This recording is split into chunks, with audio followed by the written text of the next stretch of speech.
Assalamualaikum warahmatullahi wabarakatuh. Perkenalkan, nama saya Miftahus Surur. NIM saya 17030072. Di samping saya ada Sujang Isabil. NIM-nya 17030065. Di sini kami berdua akan menjelaskan apa itu tentang K3LH di bidang kelistrikan. Di sini akan dijelaskan oleh Sujang Isabil. Waktu dan tempat kami persilahkan. Langsung saja. Baik, terima kasih untuk rekan saya Miftahus Surur telah meluangkan memberi saya waktu untuk menjelaskan segelintir penjelasan dari K3LH secara umum. K3LH singkatan dari kesehatan, keselamatan kerja, dan lingkungan hidup yang berhubungan dengan keselamatan ketika ia bekerja. Jadi maksudnya di sini itu K3LH itu pedoman peraturan dari pemerintah untuk pekerja-pekerja yang bekerja. Semisal salah satu contoh pekerja tukang las. Di sana sang pekerja itu memerlukan beberapa alat yang diperlukan, antara lain kaos tangan. Kenapa harus pakai kaos tangan? Jadi besi itu kan memiliki sifat karat. Jadi kalau pas nyentuh ke tangan nanti takutnya infeksi, luka, nanti penyebabnya itu infeksi, luka. Yang kedua itu kacamata. Kenapa kok pakai kacamata? Dianjurkan pakai kacamata karena nanti waktu ngelas sang pekerja itu pasti terkena pijaran api dari alat lasnya dengan objeknya, yaitu besinya. Itu kan pasti ada percikan-percikan api itu kan. Yang ketiga itu memerlukan sepatu. Kenapa kok pakai sepatu?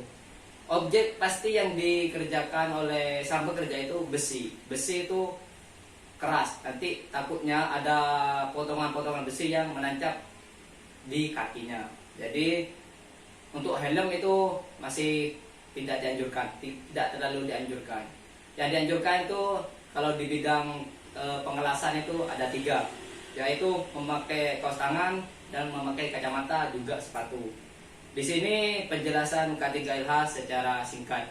Jadi untuk K3LH secara umum ini intinya ya, menyelamatkan pekerja dari hal-hal yang tidak diinginkan. Jadi begitu.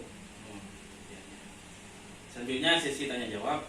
Di sini saya sendiri yang mau menanyakan. Yang pertama, mengapa perlu K3LH di bidang kelistrikan? Baik, pertanyaan yang sangat bagus. Mengapa perlu K3LH di dalam kelistrikan? Keselamatan merupakan hal yang utama bagi sang pekerja yang sangat mendasar dalam penggunaan teknologi untuk menunjang kehidupan. Maksudnya di sini itu sangat berperan besar bagi sang pekerja menurut bidang kelistrikannya di bidang teknologi. Jadi begitu. Sang pekerja harus memiliki skill di samping skill itu sang pekerja harus memiliki materi untuk menjaga dirinya dari hal-hal yang tidak diinginkan, yaitu dari K3LH ini sendiri. Jadi begitu.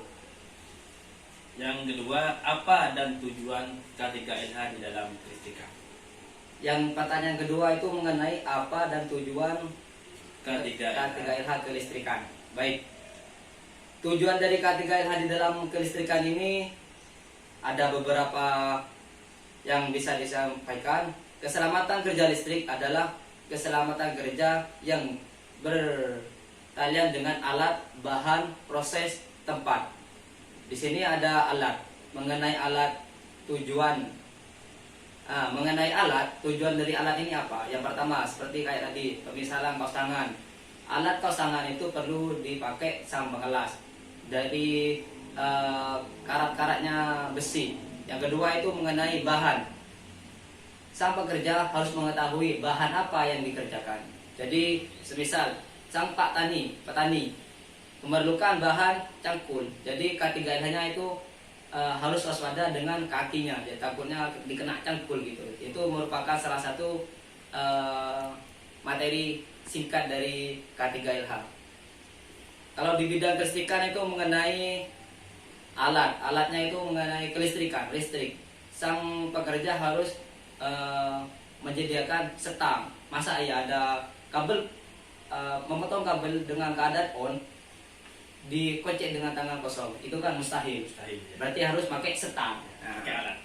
jadi harus perlu setang. Untuk mengetes on atau off-nya listrik dengan test pen, masa ya mau langsung ke tangan kan enggak.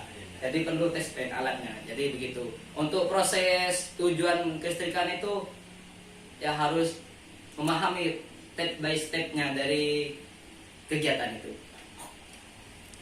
Lanjut. Lanjut. Apa dasar-dasar keselamatan listrik? Dasar-dasar keselamatan listrik itu ada yang pertama itu mengetahui rambu-rambu utama dalam penanggulangan bahaya listrik. Nah, dasar-dasar keselamatan listrik harus mengetahui rambu-rambunya. Misal kalau di trafo pinggir jalan itu kan ada tanda petir, itu kan berarti kan tegangan tinggi. Nah, jadi harus memahami seperti itu dasar-dasar dari keselamatan listrik. Bisa dilanjut. Lanjut. Yang keempat, tujuan khusus K3LH dalam kelistrikan. Baik, untuk tujuan khusus mengenai tujuan khusus dari K3LH di bidang kelistrikan itu yang pertama menjamin kehandalan instalasi listrik sesuai dengan tujuan penggunanya.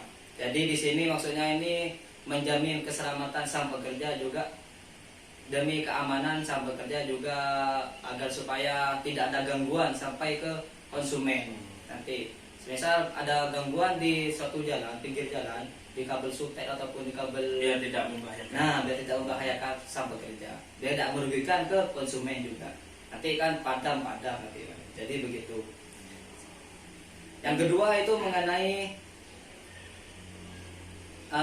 mencegah timbulnya akibat listrik, mencegah timbulnya sengatan listrik.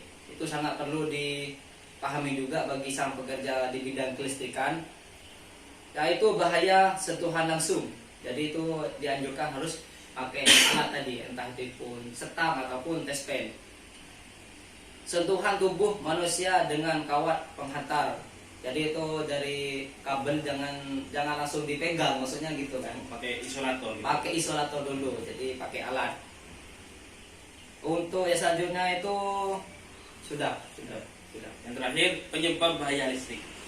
Wah, ini penyebab bahaya listrik. Siap.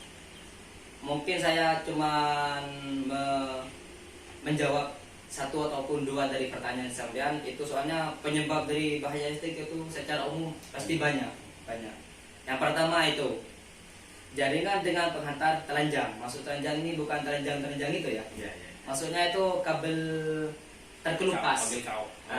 soak Oh, iya. akibat gesekan pohon, Buat memuai gitu. ya, memuat jadi agak panas itu Pak. Jadi itu penyebab bahaya listrik. Yang kedua itu peralatan listrik yang rusak, seperti halnya skakel itu ada tetesan air lalu konslet jadi tidak aktif. Nah, itu bisa jadi ketika mau menghidupkan lampu otomatis langsung tersengat listrik karena adanya air di dalam sakarnya. Yang keempat itu kebocoran listrik pada peralatan listrik dalam rangka dari logam. Maksudnya itu dari logam ya. Jarang kalau di perumahan itu jarang dipakai. Kabel dan penghantar pada instalasi listrik terbuka apabila tersentuh akan menimbulkan bahaya kejut. Maksud bahaya kejut ini terkena listrik, langsung terkena listrik. Sama halnya kayak tadi sudah, kabel yang rusak, terkena potongan kayu ataupun gesekan dari kayu itu bisa juga. Jadi penyebab bahaya listrik itu banyak penyebabnya. Ya mungkin begitu. Sekian dari kami, itu saja dari kami. Kurang lebihnya mohon maaf. Wassalamualaikum warahmatullahi wabarakatuh.